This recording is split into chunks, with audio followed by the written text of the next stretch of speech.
A paz do Senhor, família preciosa. Glória a Deus por mais um devocional com Deus. Seguimos firmes, crescendo na palavra e na maturidade espiritual.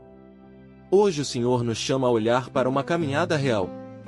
Com erros, com quedas, com restauração e com propósito renovado. Antes de irmos ao texto, vamos caminhar pela história. Pedro não começou como apóstolo forte. Ele começou como pescador simples. Foi chamado por Jesus no meio da rotina. Largou redes. Seguiu o Mestre. Pedro andou sobre as águas. Mas também afundou. Pedro declarou fé. Mas também negou Jesus 3 vezes. Pedro prometeu fidelidade, mas fugiu na hora da cruz. E depois da ressurreição, Pedro chorou amargamente. A história de Pedro é a história de alguém que amava Jesus, mas ainda não estava maduro. Até que o Cristo ressurreto o encontra. Não para acusar, mas para restaurar. Depois disso, Pedro muda.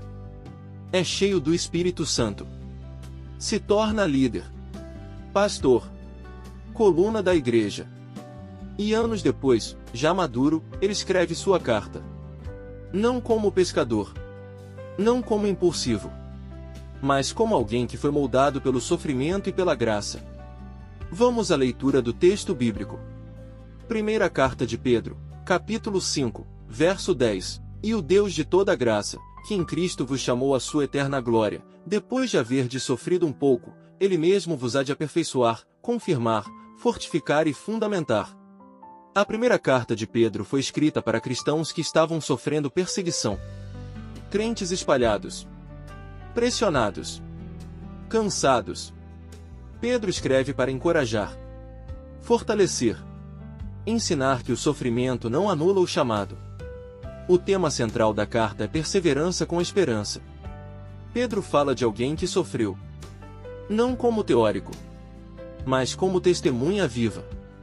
Quando ele escreve depois de haver sofrido um pouco, ele sabe do que está falando. Ele sofreu culpa, fracasso, vergonha, mas também experimentou restauração. Vamos nos aprofundar no texto. Primeiro ponto: o Deus de toda graça. Pedro começa lembrando quem Deus é. Não um Deus de punição imediata, mas de graça abundante. A caminhada cristã começa e termina na graça. Segundo ponto: depois de haver sofrido um pouco. O sofrimento não é o fim da história. É parte do processo. Pedro não diz se sofrerdes. Ele diz depois de sofrerdes. Há um depois em Deus. Terceiro ponto: Ele mesmo vos há de aperfeiçoar. A restauração não vem do esforço humano, vem das mãos de Deus. Aquele que permite o processo é o mesmo que finaliza a obra. Um erro que cometemos quando ignoramos esse texto. O erro é achar que o sofrimento é sinal de abandono. Pensar que Deus desistiu. Que a dor é castigo. Que a luta é fracasso.